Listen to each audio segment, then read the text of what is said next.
If you think about it, the wheelings and dealings of business is like sex. It is very give and take, very exciting, and very erotic in its own way. Like sex, matters of economics are but a small part in the overall of life. What follows sex and business are much more significant and substantial.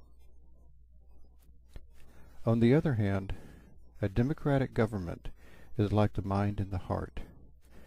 Whenever we have to make a decision and commit to something, the processes that take place in our minds, these are the processes of democracy.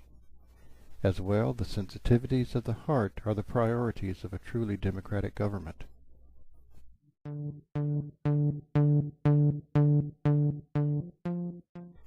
Now think about someone with what we call a dirty mind. Such people are not only obsessed with sex, but are obsessed with exercising power over their sexual targets, and as such, people are but things to be manipulated. They tend to be very shrewd in their thinking, ever looking for the angles, and very persuasive. They either constantly rationalize their actions, or endeavor to turn off their minds altogether. These people do not really enjoy sex. They are unhappy people, and as they say, misery craves company. Such a person is two-dimensional, unfeeling, and gratuitously forceful. Discipline and self-restraint are regarded as enemies. He or she cannot imagine how the heart, the intellect, and the soul are of any use. Unfortunately, this describes some of the most influential economic leaders down through history. For the most part, this also describes the government of America since the early 1800s, lorded over by the big bosses, economic institutions, and greed.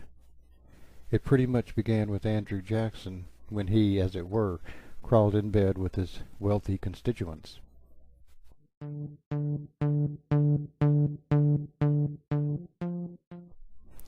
Today, as it was 200 years ago, economics is not really about profit, but like our sexual degenerate, it is about the power to control.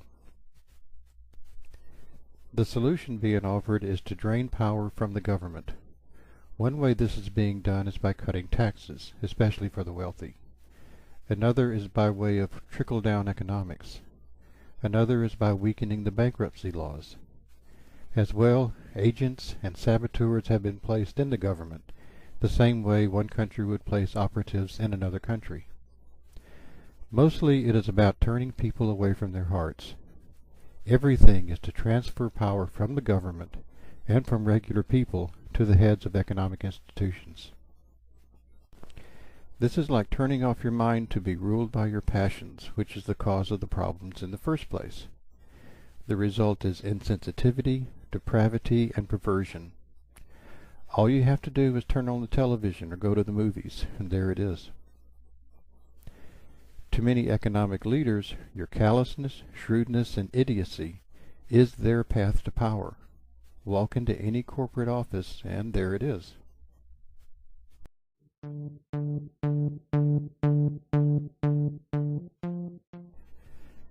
To be mindful is to be deliberate. Democratic governments are set up to be three-dimensional, mindful, and deliberate.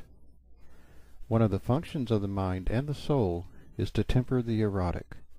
Then we may know a lasting harmony. One of the functions of the government is to regulate economics. Then that society will be based more on empathy, genuine caring, and wisdom. A democracy needs you to be intelligent. It needs your wisdom, no matter who you are. You need it also.